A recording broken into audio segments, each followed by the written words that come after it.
Today we're going to go over proper general maintenance after a general use of our 460 chainsaws. First we're going to go over proper needs. We have our cleaning solvent, WD-40 and brake cleaner, a scrunch, ear protection for afterwards to make sure it's running good. We need to be wearing eye protection. And since we're going to be using cleaning solvents, we'll have to have our gloves on, some type of safety gloves. So all our frontline apparatuses have a MS460 on it.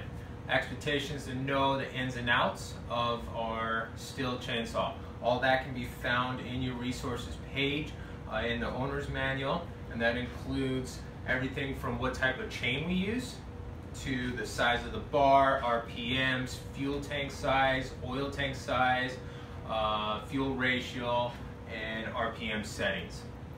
So we have used this saw today and we're going to do a proper cleaning. First and foremost, before we go any further, we want to go to the start setting switch and we want to push it all the way down. What that does, it puts it in full choke. And putting it in full choke, it closes off the intake to the carburetor and prevents any contaminants getting in there as we go through the maintenance and cleaning of it. The next thing we want to do is take off our two 19mm bolts that hold our plate and bar together. We could use our scrunch or a 19mm ratchet or even a wrench if possible, if nothing else is available.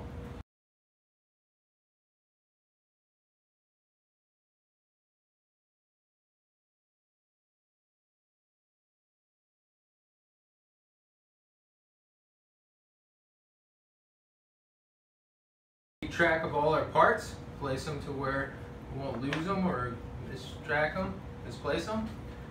Next, you can see all the debris that we pick up in the plate, and this is why it's key to be cleaning it, because we don't want any of this to get into the chain and break down the chain. Next thing you want to do is loosen our chain tension, which is with the regular screwdriver from the scrunch. Go in a loosening fashion, and we will pull the bar and chain off.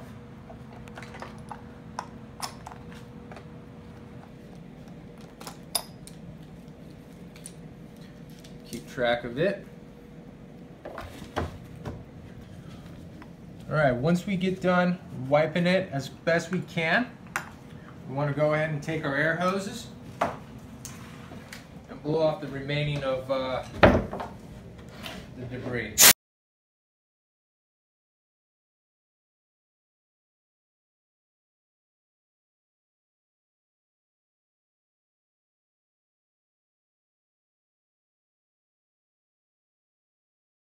A little WD-40, spray it on your rag,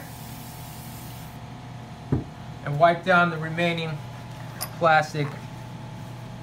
And what we're doing is just putting a nice oily coat on there, so next time we go and clean it, it'll be easier to remove the contaminants, especially if we get onto some tarry roofs. Along with it helps with protecting the plastic to have a longer life of our saw. Once we have it completely wiped down again, we'll go ahead and put our plate back on.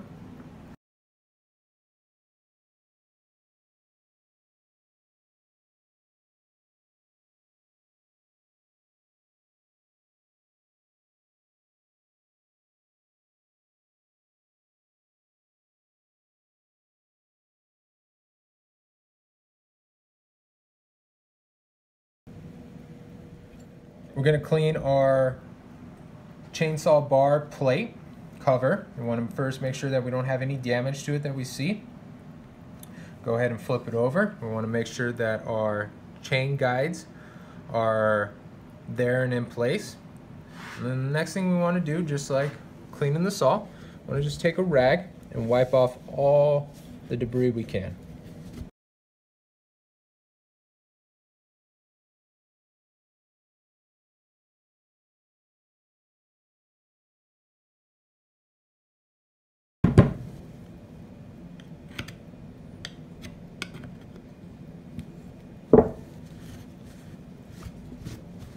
We can take our air hose, blow out the remaining.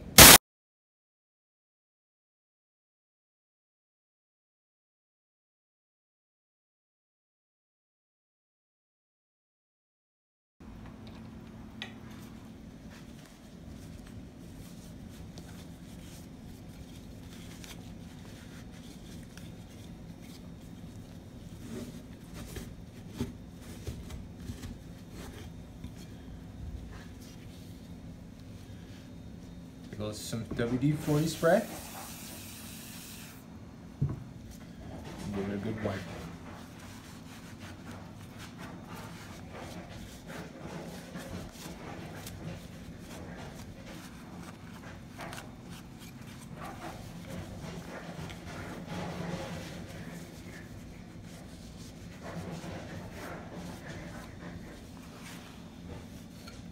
Okay. After that's clean, we take our salt, place our cover back on,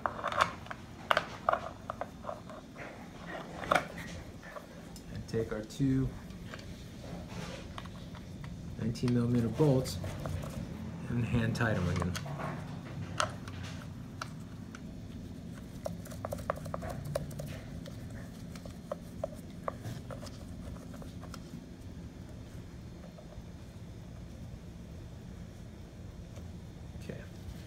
Once they're snug, we want to go ahead and check the tension of our chain. The way we do that is we're going to check the bottom, middle, make sure our brake is off so the chain can move freely. We want to check to make sure this can move freely back and forth. And we want to check the tension by pulling down mid-bar and see how many teeth inside the guide we can see. So we can see this chain is fairly loose. To tighten it, we'll go ahead and lift up on the end of the bar and give it a couple turns to your right. Go ahead and check the tension again. Still fairly loose.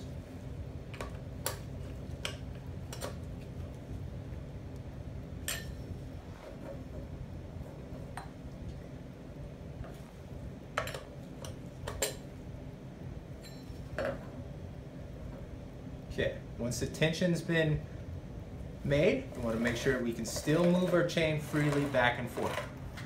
Afterwards, we'll go ahead and tighten our two bolts to hold our plate on. You got to put pressure at the upward pressure at the tip of your bar. Go ahead and tighten it.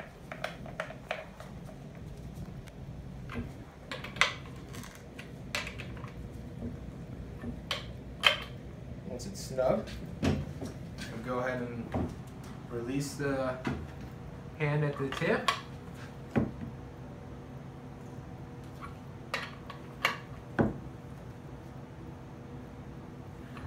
Go ahead and recheck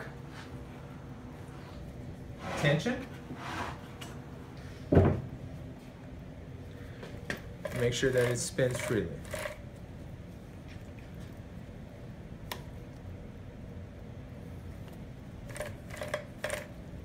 We also want to make sure that our brake engages. We're good to go. Once we get done with our bar and chain, getting that back on, we'll go ahead and remove our air cleaner cover by twisting this black screw loose. Pull the cover off. We want to make sure that we don't have any damage. And if any of this is dirty, we can go ahead and take our rag and just clean it up by wiping it down inside. Next, we want to make sure our choke is fully on, because what that does, as we can see here, by pushing the choke all the way down, it closes off the intake versus having it open. So if we did have any debris that was inside the filter and we remove the filter, there's a chance that that could get down in there. So we go ahead and always when we maintenance our saws, we'll have it full choke.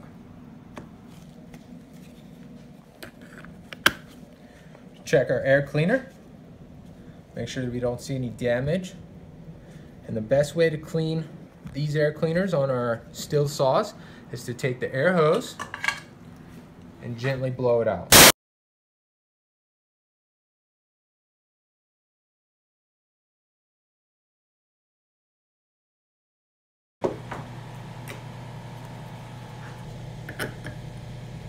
Place our air cleaner back on. Air cleaner cover. We could also check before putting it on, make sure that we wipe it clean in areas that the air cleaner cover would cover.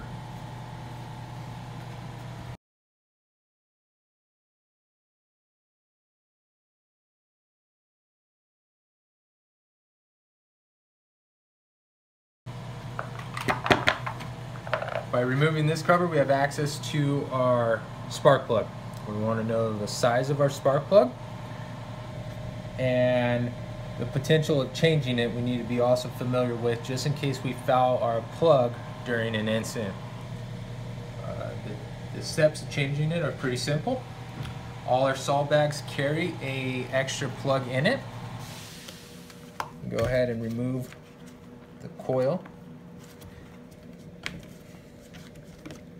Place that out of the way. We take our scrunch in, place it over our plug.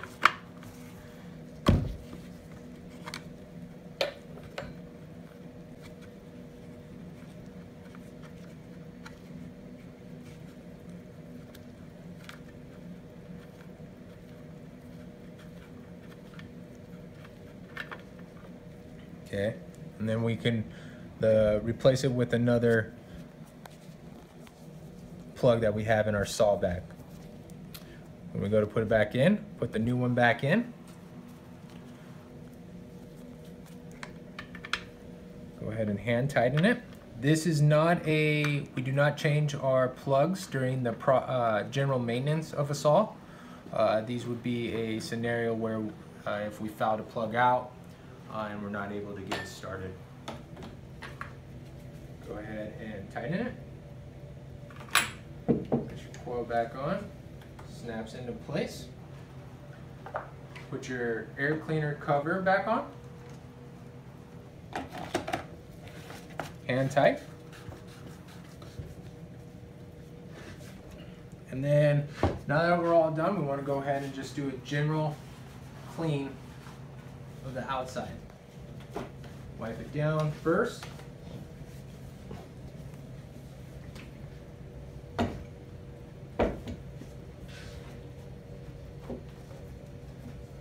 We had talked about the small holes for the bar oil to get into our bar. We want to make sure every time we either clean our fuel or add fuel or bar oil, we want to clean all the debris that collects around it. That way we don't get it into our tank and get it into the system.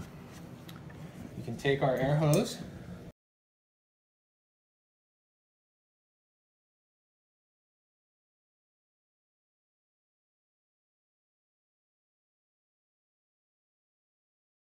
and then for the final wipe down, a little WD-40 to help protect the plastic.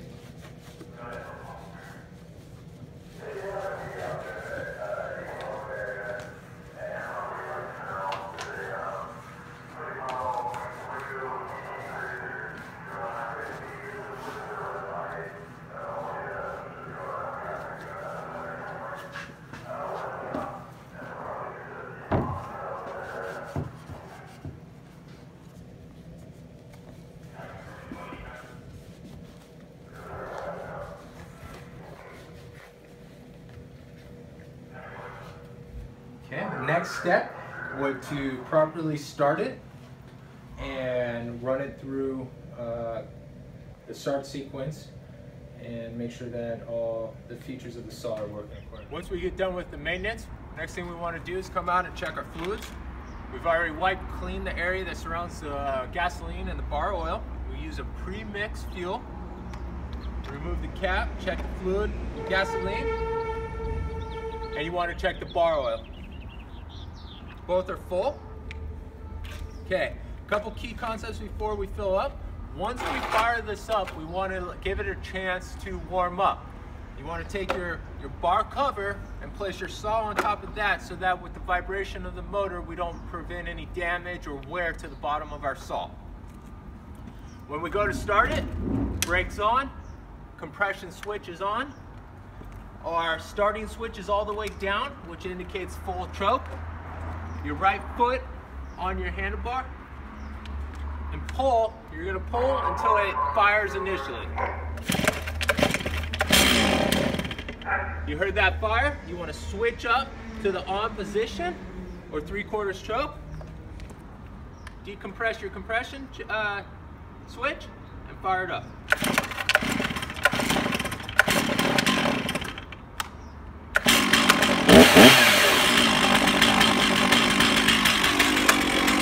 Once it fires, your brake back on and give it a chance to warm up.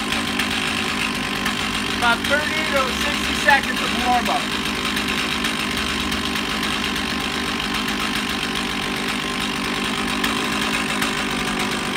On all our frontline saws, we have our saw back connection to it, which carries our squint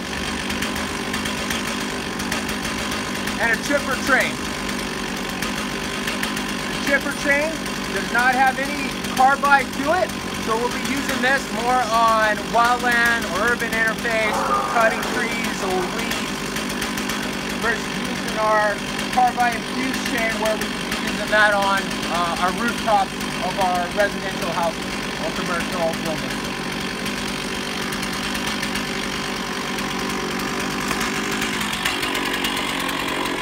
Once it's fired up, we want to run through to make sure our RPMs are good and it runs smoothly. It's out in front of you.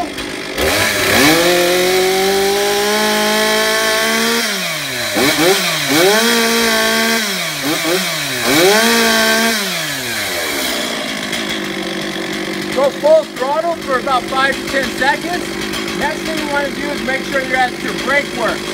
Fire it up to full throttle, let it come down on RPM, and then activate the brake and then see if the chain stops.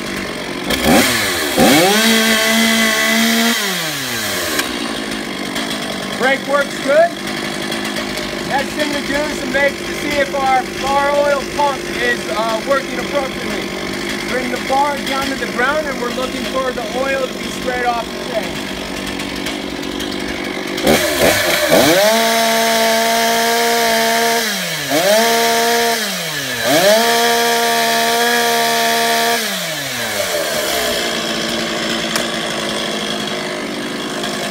After you run through the checks, you want to set it back down and let it cool down. This is where our fan is in here for it to cool down the block of the motor. Let it sit for about 30 to 60 seconds and then you can shut it off.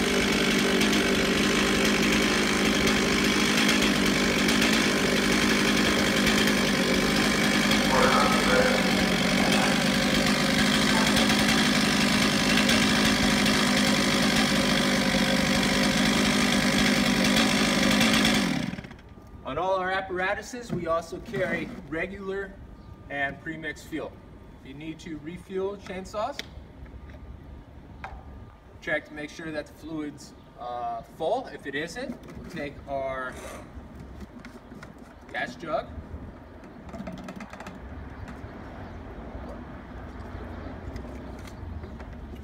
now during the summer time, because of the excess heat, you'll get a little expansion, so it doesn't need to be at all the way to the top. Approximately about 1/4 inch from the top of the fuel tank.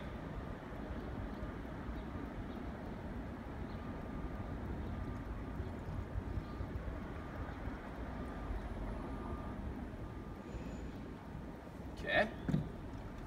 The way that the Small Tools cadre has adjusted the bar oil is that for every 2 tanks of full fuel tanks use of fuel, you'll have 1 tank of oil. So it's a 2-to-1 ratio that we've adjusted to. If it's any more or any less, make sure you notify one of your Small Tools cadre and we can make that adjustment. Bar oil still good. Another key point that we want to bring across is that we do not have any of our small tools in the starting position.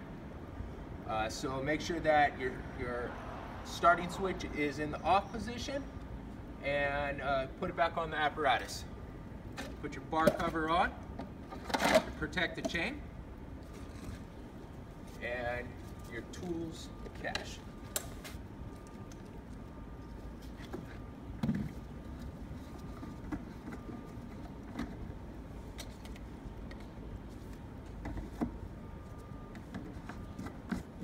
If you have any questions or any issues that occur during your maintenance of your Stihl MS460, make sure that you refer to your policies and procedures or contact any of the Small Tools cadre.